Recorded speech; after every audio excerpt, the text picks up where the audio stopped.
بسم الله الرحمن الرحیم. قدرمن دوستانو، په دې هیله چې روغ جوړ اوسئ. نن زموږ په مایکروسافټ ایکسل پروګرام کې ریویو ټیب باندې درس ده.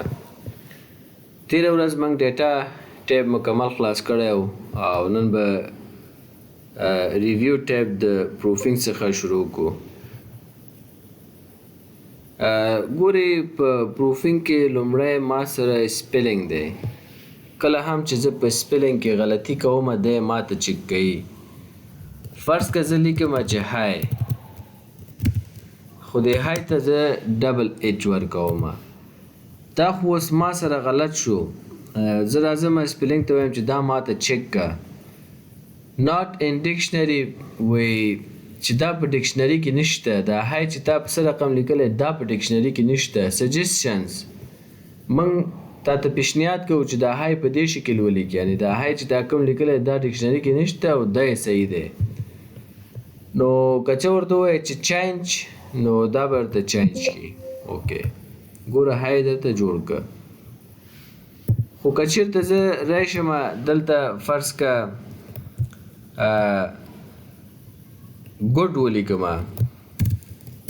د ګوډ ته زه 3 دانې څه ورکوم، اوګانې ورکوم. داسې کار به وکړو، سلیکشن به واخلو تر دې ځایه او دلته بیا ورته ګوډ ولیکو، غلط بیا ورته ولیکو او کنټرول انټر سره به دا ټولو ته انزټ کړو، ټولو ته بیا واچو. دا سلیکشن چې کوم ځای پورې کړی و ټولو ته دا ولیکل شو. اوس زه داسې لیکوم او راځم سپیلنګ ته ورته وایم دا ما ته چک که. نو هماغه خبرې کوي، وایي دا شی چې تا لیکلی په ډکشنري کې نشته او دا موږ درته پیشنهادوو، دا صحیح ده، نو دا ومنه.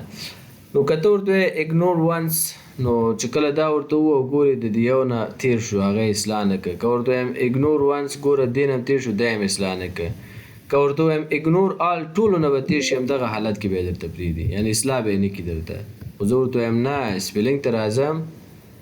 که ورته وایم اډ ټو ډکشنري، نو دغه څه رقم چې دا ګوډ ما لیکلی دی په همدغه 3 اوګانو سره اډ ټو ډکشنري مې چې که د همدغه لغات ډکشنري کې اډ کېږي د ایکسل، کله چې به ته ګوډ په دې رقم لیکې نو تا ته به په همدغه رقم لیکل کېږي او درته نه به وایي چې دا غلط ده.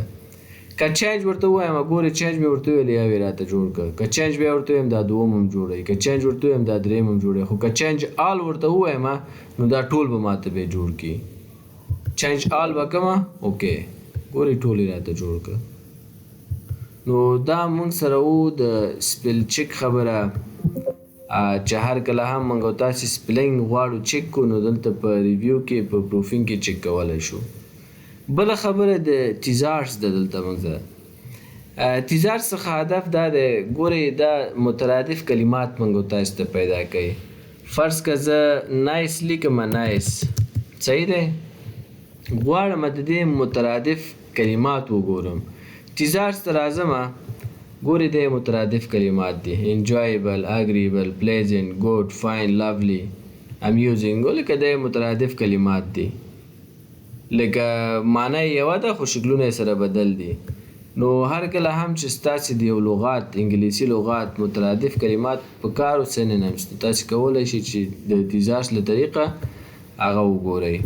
بله خبره هم موږ سره په پروفینګ کې ورک بوک سټیټسټیک دی.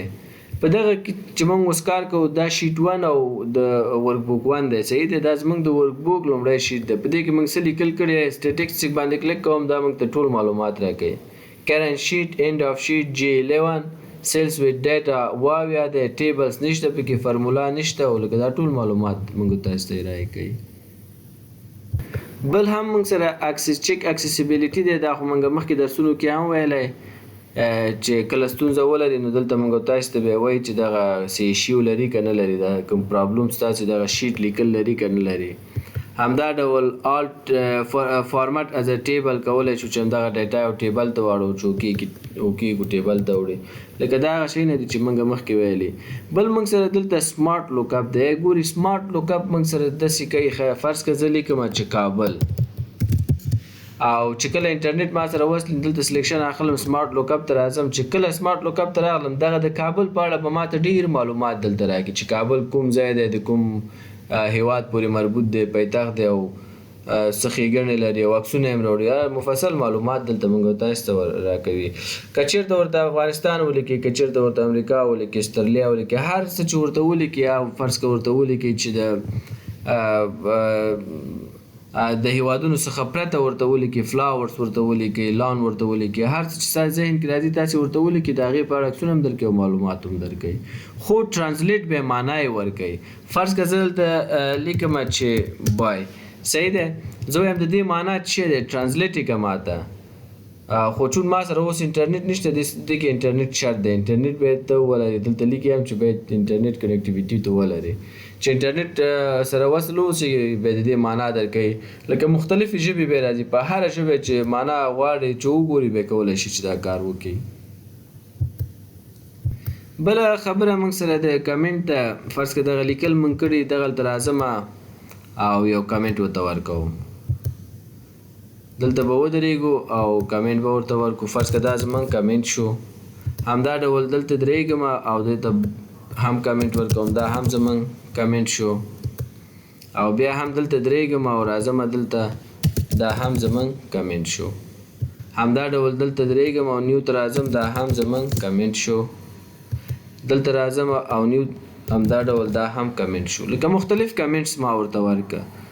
که زه ورته ووایم چې نیکسټ کمنټ، ګوري یو کمنټ دی وایي دا دی، بل نیکسټ وایي دا دی، بل وایي نشته. خو که زه دلته ودرېږم ورته ووایم دا خو یو کمنټ شو، نیکسټ بل کوم دی، وایي بل دا دی، بل کوم دی، بل ټول درته ښایي. پریویوس پخوانی کوم دی، لکه دا کمنټس ته دې وړي. فرض که دې کمنټ ته راغلم ډیلیټ کوم یې. فرض که دې کمنټ ته راغلم ګوري دلته ایډیټ کمنټ کولی شم چې دوباره ایډیټ کړم دې کمنټ کې، لږ نور څه اضافه والی هم راوړم. نه دا کمنټ مې په کار نه دی، کلیک پې وکړه، ډیلیټ یې کړه. شو آل کمنټس، ټول کمنټس به درته شو کړي. نو له دې څخه وروسته کولی شي چې تغییرات پکې راوړي. که دې خوښه نه وه بیخي مه راوړه، ان شو به یې کړو بېرته. نو شو هیډ کمنټ په واسطه کولی شو کمنټ شو کو او ان شو یې کړو. نو دا هم موږ سره و د کمنټ خبرې.